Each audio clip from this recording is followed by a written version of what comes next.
My name is Peter Hill, and I moved here to the Pine Ridge Reservation in the winter of 2001.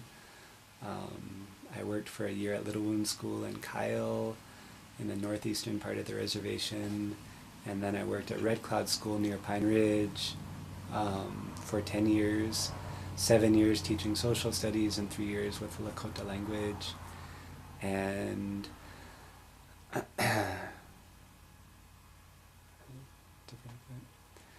when I first moved to the reservation, from the very beginning, I was really interested in learning the language and working to learn the language. I don't think at the time I really had any sense of how hard it would be to actually learn the language to fluency. I'd never learned a second language before, and I think I figured early on that I would just learn the basics of the language.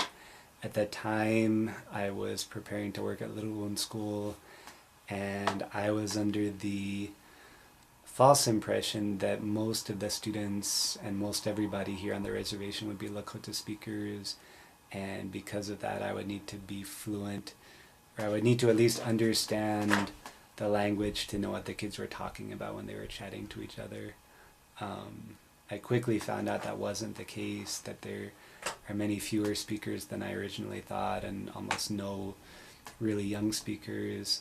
But I really fell in love with the language, and my time in Kyle and the fact that I was living in a homestay situation put me in contact with a lot of elders from that community. It's a very traditional community to begin with, so I was around a lot of fluent speakers. I was involved in Lakota spirituality, going to sweats, attending Sundance, and hearing a lot of language.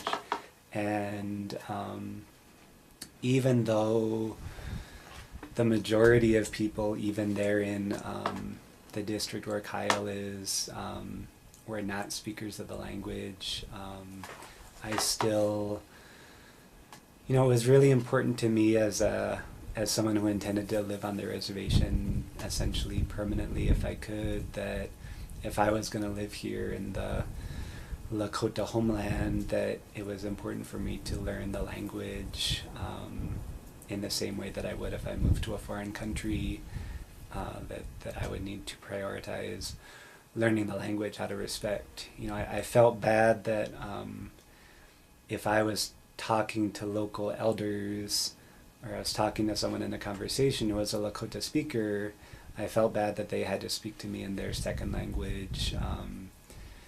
And I thought, really it would be the greatest showing of respect if I could speak to them in their first language. That seemed to me to be, if not a mandatory part of living out here, definitely a goal I wanted to set to myself. It took about 7 years of daily, very intensive study, some through books and audio resources, but also a lot with real fluent speakers and conversational settings. 7 years or so to really feel that I was actually basically fluent, that I could hold my own in a conversation about all sorts of different topics, without having to rely on English, that I could understand most of what I was hearing and respond to it appropriately. But even 12, 13 years on at this point, I feel like I'm still learning every day, that I'm still practicing and advancing my fluency. And it's something that I think as a second language learner we're always doing. We're always learning new words and new expressions, and getting more and more proficient and at ease with speaking the language.